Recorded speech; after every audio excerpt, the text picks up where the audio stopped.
This is Luke Radowski of WeAreChange.org here at the Bitcoin Center here in New York City, and I'm joined by Judd Magley, who's the Communications Director of Overstock. Now, first of all, Overstock is one of the first companies, major companies, that has taken Bitcoin in. And I was wondering, what effect has Bitcoin had on Overstock? Well, you can look at this on a few different levels. In the first place, we've generated in the first year about $3 million of revenue that we would not have brought into the company otherwise. So that's a big deal.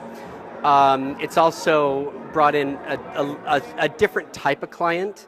These are people who are very ideologically driven. They're very supportive of us because they appreciate what we're doing.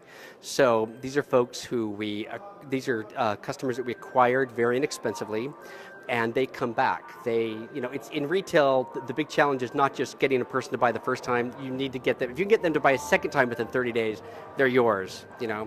And because that means if assuming they have a good experience both times, they'll be back, and they'll be not just customers, they'll be advocates. And we want that. We find our Bitcoin consumers are advocates. They come back regularly. They buy more than the average shopper. The average shopper on our site spending fiat spends about $160 per transaction. If they're paying with Bitcoin, they spend $200 and up. Now, if they're international and they're paying with Bitcoin, they spend up to $800. It's really striking. So this is a solid group that we want to have shopping on our site. We want to keep them as advocates and make them loyal. We want to make them have a great experience, and it works out very well. We're very happy to have Bitcoiners shopping on Overstock. Now we know Bitcoin has opened up a whole nother world of innovation. It's a whole nother way of paying. It's a whole new technology that people are slowly getting into. There's been a lot of up and downs, but when it comes to Overstock and Bitcoin, what kind of innovations, what kind of new products do you guys have working and going on right now that we should know about? Well, so the decision to accept Bitcoin was kind of twofold. There's a business decision, but there's also a philosophical decision. The philosophical decision is based on this idea that currency is too important a thing to leave in control of governments. And it's the sort of thing that it's wrong that some government bureaucrat can sign into existence trillions of dollars, just like that. We like Bitcoin because it has a lot of the virtues of gold, in the sense that it is numeric, it's mathematically constrained. So it's inflation proof. It's not regulated by any one government or any one central authority. We like that. So we're big fans of Bitcoin philosophically as well. So as we stand back and look at what can we do to further increase adoption of Bitcoin, one of the things we're considering doing is seeing if it's possible to take all our many, many millions of customers, on the order of tens of millions, and give them each a Bitcoin wallet, and then push to them some instruction on exactly how to use it. And maybe let some percentage of them dip their toes in and kind of get a sense for how it works, feel comfortable with it, have it not be some foreign thing to them. We'll kind of be doing our part that way. We're also looking at using Bitcoin technology, by which I mean blockchain technology, trying to move other business practices to it.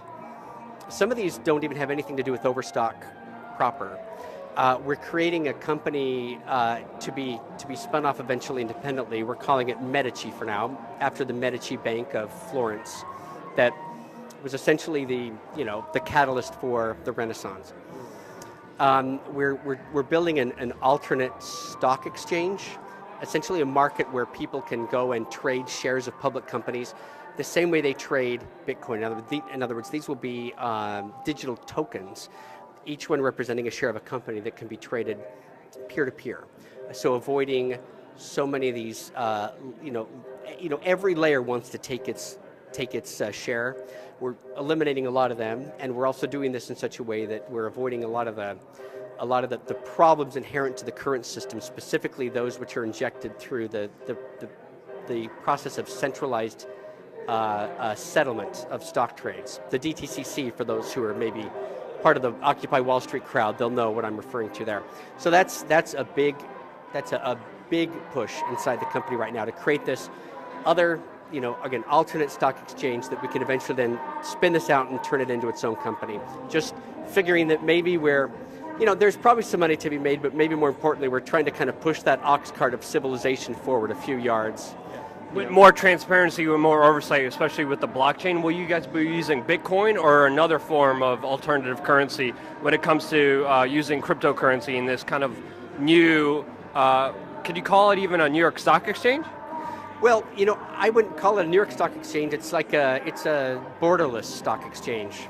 Now, granted, we're going to be we're an American company. We'll be subject to the American regulatory regime. Hopefully, along the way, maybe we can improve it a little bit too.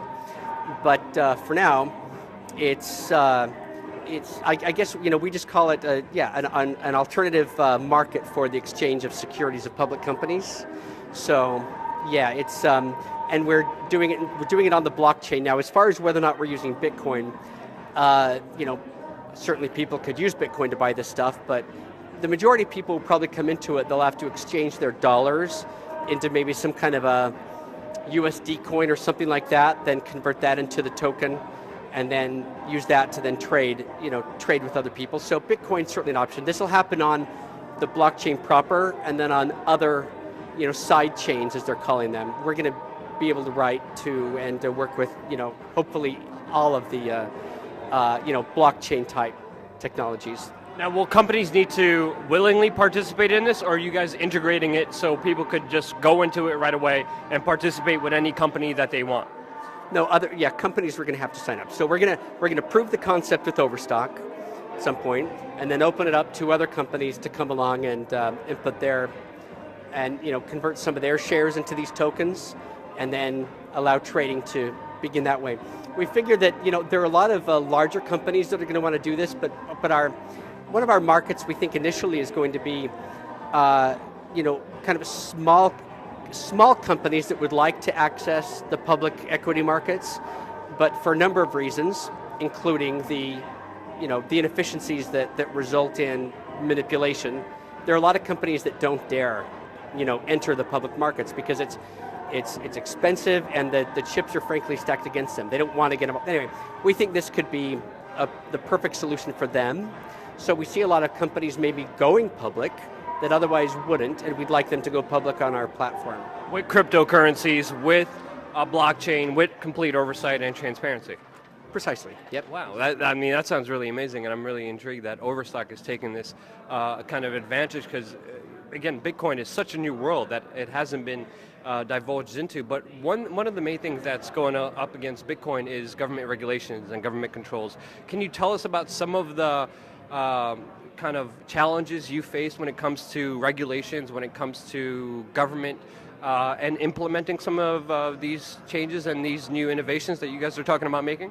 Well, it's interesting that, one of the reasons why we feel deeply dissatisfied with the status quo is the regulatory regime in America. We feel like the SEC is not the entity best equipped to regulate securities markets. We feel that is a responsibility that probably lies within the Department of Justice. Okay, but the SEC is the regulator we have, so it's the one we're going to work with. We're dedicating substantial resources to figuring out how to navigate these waters, because when we finally do present this to them, we expect a lot of blank stares in return, because this will be something that, as far as we know and we believe, they will have never been presented with anything even remarkably close, even mildly close, even in the same universe as this sort of thing. So it's going to be, to say it's not going to be a challenge would be a lie. It is going to be a challenge. We feel, though, that this approach to business, that moving business to the blockchain is an inevitability. This is going to have to be done. Might as well be us that are the ones that go in and kind of, establish these precedents, get this, again, move that ox cart of humanity forward a few yards. So we'll take one for the team. We're going to be the ones that do this. And it will be difficult. We've had conversations with another regulatory agency called the CFTC, the Commodities Futures Trading Commission. They get this, and we're encouraged that hopefully there are bright lights like that within the SEC that we can work with as well.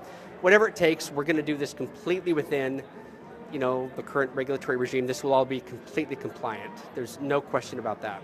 Wow. But we have no choice that way. But it will be, and that has the effect then of allowing people to feel secure. Investors will feel secure using our platform, and public companies will feel secure using our platform too. So it's in everybody's best interest to go about it that way. Yeah, it's like a double-edged sword because people like the kind of security with Bitcoin of being anonymous, and people also want to invest into Bitcoin because they know it's a way of the future. It's a way of kind of innovating a way of currency that can't be innovated, that can't be controlled, that can't be too regulated like USD can. What are your hopes and goals for this kind of new innovative project that you guys have going for you?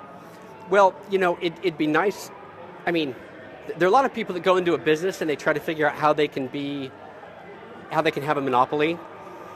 We have no interest in having a monopoly. This is a gigantic market. We're hoping many others come along and follow our lead, take a piece of the market and maybe even innovate a little on what we've done, and together to basically jointly change the whole way that the whole way finance is done in America and hopefully in the world. So it's we aren't trying to get in and then shut the door behind us. We're going to get in and leave the door open and hope others come in and follow us, and we can learn from them, they can learn from us. Competition's always good. So more than anything, we just want to change the way business happens. Yeah. Very well said. Thank you so much, Judd. Communications Director of Overstock. Really fascinating news that you guys are breaking here today. Wish you the best of luck with everything. Thank you so much for your time. Thank you.